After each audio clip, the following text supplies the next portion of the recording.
Je regarde par la fenêtre. Que fais-tu ? Je ne te vois pas. Aujourd'hui c'est tempête.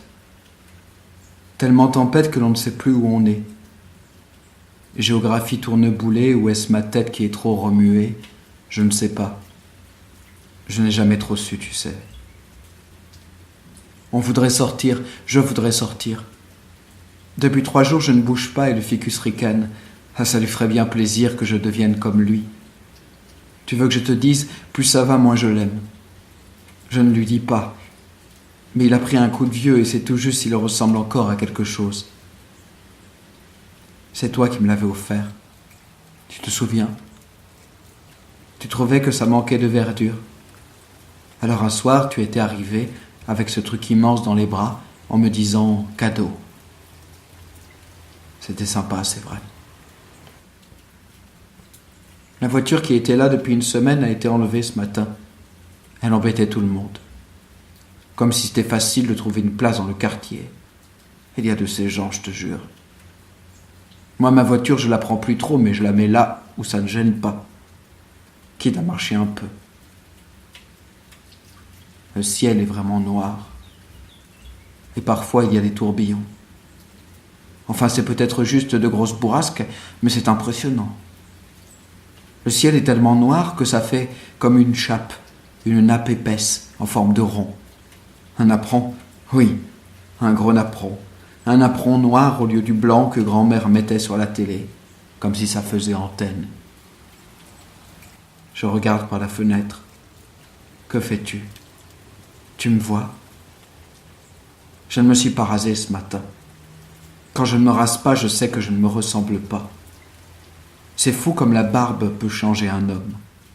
Enfin, changer esthétiquement, oui, mais ça ne change pas la vie, c'est sûr. Enfin, ça m'étonnerait. Je ne me suis jamais posé la question. Peut-être bien que j'ai plus de force. Peut-être bien que ma voix a changé. Est-ce que je suis aimable ? Plus ? Moins ? Est-ce que je suscite du désir ? Est-ce que je suis repoussant ? Ou est-ce que, au contraire, je suis davantage attirant ? Est-ce que ça raconte quelque chose ? Oui, ça c'est bien, ce serait bien. Est-ce que ça raconte quelque chose ? Est-ce que tout d'un coup on pourrait m'inventer des tas d'autres vies que la mienne ? Est-ce qu'on pourrait penser que je suis un aventurier ou un voyou ou même un antiquaire ? Ça me va, antiquaire. Est-ce qu'on pourrait penser ça ? Est-ce qu'on pourrait croire que je suis un autre ? Est-ce qu'on pourrait voir dans mes yeux une autre histoire, d'autres paysages, d'autres rencontres, beaucoup de rencontres, des rencontres de passage, de jolies rencontres, et puis des rencontres extraordinaires, des faits exceptionnels à raconter en soirée, des faits exceptionnels qui pourraient faire la une des journaux, des faits légendaires. Oui, ça me va, ce sont des faits légendaires dont on ne saurait s'ils ont lieu ou non. Est-ce qu'il y a du mystère dans mes yeux ? Est-ce que tu me vois ? Je me suis posé la question et je n'ai pas la réponse. Même si ces derniers temps, quand je déplace le ficus, j'ai l'impression que j'y arrive mieux, que c'est plus facile. Je le déplace pour qu'il prenne bien la lumière, enfin le peu qu'il y a, et puis ça lui fait voir du pays. Souvent on dit « ça ne me convient pas », mais c'est pour parler de quelque chose ou d'une situation. Moi je dirais que c'est moi qui ne me convient pas, ce serait plus exact. Il y a comme une sorte d'inadéquation, d'anormalité.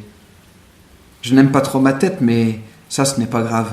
Non, ce qui fait que je ne me conviens pas, c'est que je ne suis pas comme je devrais être et comme je voudrais être. Parce que je suis sûr que je pourrais être autrement. Parce que je suis sûr que ma vie pourrait être différente. Parce que je suis sûr de tout ça et que c'est même ma seule certitude, ça, que je suis pas bien, que je suis irrésolu, pas fini, coincé dans le vestibule de ma vie depuis trop longtemps. Tu m'entends ? Heureusement, parce que tu trouves ça ennuyant. Ce matin, j'ai pris une voix d'enfant et j'ai joué avec le ficus. On a sonné à la porte et j'ai pris peur. Je n'ai plus rien dit comme si le fait de me taire ferait dire à l'intrus qu'il a dû rêver. La normalité n'existe que dans le regard de l'autre. Sans ça, ça me fait du bien. Ça m'évade sans avoir eu besoin de faire de la tôle. Je n'aurais pas été un bon prisonnier d'ailleurs. Je n'aurais pas lutté en raison de ma constitution physique, mais aussi, je crois, parce que je ne suis pas de ceux qui luttent. j'aurais été très embêté. Et je suis incapable de commettre une infraction dans le sens commun du terme. Non, moi je commets des infractions réelles et ça me va très bien. Je regarde par la fenêtre, et le ciel s'éclaircit un peu.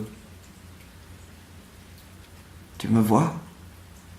Je remue les bras. Je remue les bras et je me dis que le pilote d'un navire de passage pourrait penser que je signale une piste d'atterrissage. Je crois que ce ne serait pas une bonne chose.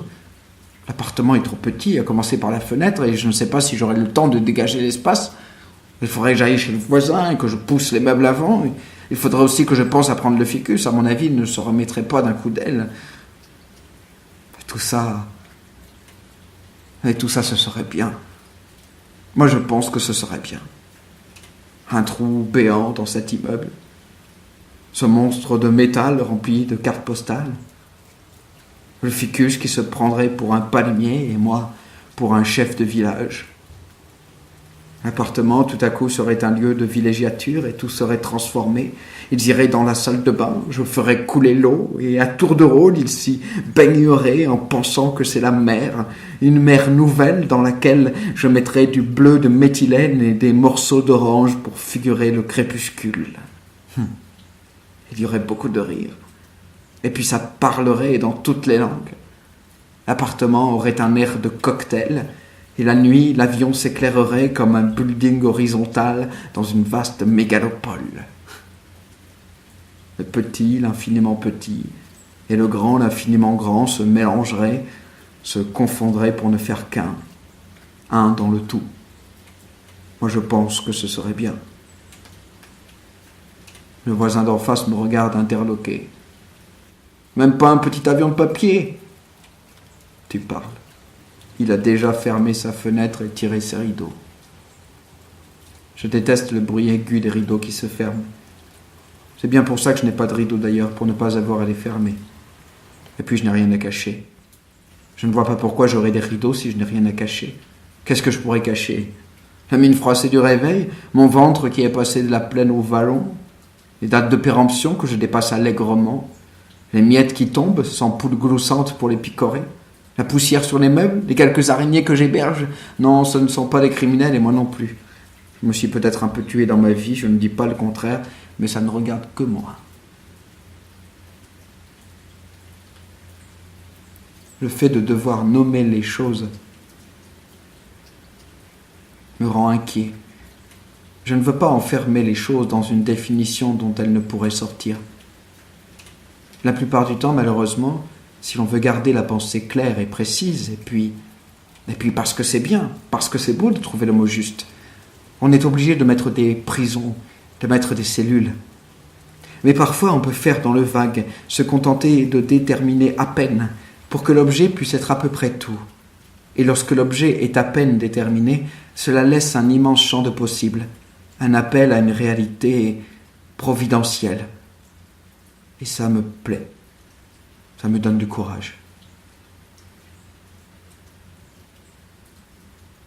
Je regarde par la fenêtre et le ciel est presque bleu. J'ai pris un tabouret pour te voir. Qui es-tu déjà ? Qui es-tu, simplement ? Tu vague qui revient comme un oiseau à son nid. C'est amusant. Je croise les jambes, je me grandis et porte la main à ma joue. Je me tourne et regarde mon appartement. Est-ce bien chez moi ou chez un autre ? Tiens, les lumières sont belles. C'est beau, ces reflets dans le miroir. Tiens, le tableau, il ne penche pas autant que je ne pensais, il est même plutôt droit. Et à cette table, y ai-je vraiment mangé ? Qui vit là ? Je vais peut-être y aller, non ? On ne rentre pas par effraction chez les gens. Tout me paraît étrange, étranger. Je marche dans le salon, le sol est encore bien, le plafond aussi. Ce n'est pas si mal chez toi, on s'y sentirait comme chez soi. En revanche, il faudrait peut-être arroser le ficus et la soif, ça se voit. Mais Il est encore beau, il met du vert. Il faut toujours mettre un peu de vert au décor, mettre de quoi verdir l'âme, car sans la nature, tout le monde sait qu'elle périt. On est bien, ma foi. Pourquoi nos chemins se sont-ils séparés? Je ne m'en souviens plus. Peut-être le désamour. Non, la lassitude. C'est ce qu'il y a de pire, la lassitude. Enfin, c'est ce qu'on dit. Ah, le guéridon en fer forgé. Devenu une légende, celui-là. Le trousseau déposé en guise de point final et ce bruit lourd des clés qui se cognent. Tiens, écoute, ça résonne encore. C'est fou, tout ce qui continue de vivre si l'on y prête attention. Tout est là en réalité. Point final, tu parles. Tout continue, qu'on le veuille ou non. Tu es ici chez toi, tu sais. Ne sois pas effrayé par cette étrangeté. Ce n'est qu'une question de regard. Je ne suis pas effrayé. Je suis bien. Je n'ai pas de raison de ne pas être bien. Je vais m'asseoir sur le tabouret devant la fenêtre. Je vais voir le soleil. J'aimerais nous voir ensemble. Non, ce n'est pas ce que je veux, ce n'est pas bon. Tout est trop vide. Je suis un ventre immense et affamé. Où es-tu? Je veux un autre fait de joie, un autre avec qui parler, un autre dont les mots me portent et m'emmènent. J'ai l'impression que les miens sont trop lourds. Où es-tu? Allez, manifeste-toi. Qui que tu sois, montre-toi. Non, l'arbre, pas toi. Je te signale que je t'ai causé un nombre incalculable de fois et la plupart du temps, c'est à peine si tu m'écoutais. Où es-tu? Y a-t-il un frère ici, dans la voiture qui passe là, sur un banc quelque part, un frère qui se cache derrière son bureau ou derrière des rideaux, qui se cache dans sa veste trop grande, dans un manteau qui connaît tous les déluges? Y a-t-il un frère? Qu'un frère me réponde comme un loup répond à un loup dans la nuit, fermement décidé, prêt à bouffer la lune pour s'offrir le jour dont il est privé. Un frère ou une sœur avec qui ouvrir nos livres et libérer le fleuve. Est-ce que tu me vois? Regarde-moi sur mon tabouret. Je me tiens comme une pute. Voilà où j'en suis, à mendier, à essayer de t'alpaguer de ma sensualité oubliée et fabriquée. Tout ça pourquoi? Pour le corps, non. Pour le cul, non plus. Et si pour moi tu écartes tes jambes, ma sœur, ce sera pour aller chercher tous les mots qui ne veulent pas sortir. Je suis comme un homme de mauvaise vie dans cet appartement où tout est passé, où j'ai dû passer, où j'ai dû aimer et être aimé, où j'ai dû me sentir vivant, où j'ai dû tendre mes muscles, tendre mon corps et rire et parler fort dans l'énergie de vivre et le plaisir. Maintenant, là, si je parle fort, c'est pour hurler d'un cri acéré, d'un cri qui veut mordre, d'un cri d'un souffle ouragan tout balayé. C'est ça que je veux, c'est ça que je voudrais. Est-ce que tu me vois? Activer la croyance comme on appuie sur un bouton. Parfois, il suffit juste d'une certitude. Il suffirait d'une certitude pour m'élancer. Je veux un tu neuf, un tu gorgé de vie, pas un qui me déchire. Que celui qui me tue soit définitivement relégué au passé auquel il appartient. Voilà ce que j'en ai à dire.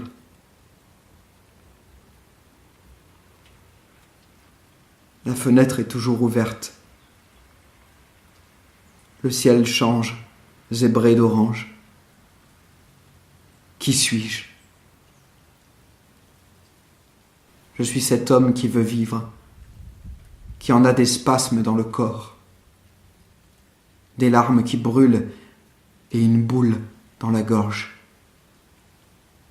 Je suis cet homme à sa fenêtre, au 23 rue Bourgneuf.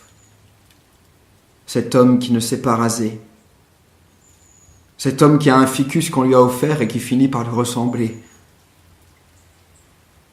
Je suis cet homme coincé dans une vie qui n'est pas la sienne, comme un vieux pull rétréci au lavage. Je suis cet homme qui ne sort plus, qui se punit. De quoi? Je suis cet homme qui en appelle un autre. Je suis cet homme qui se penche à sa fenêtre et respire comme un noyé qui supplie. Un noyé qui revient. Un noyé qui veut vivre et qui dit « Je suis sans peur parmi les hommes ».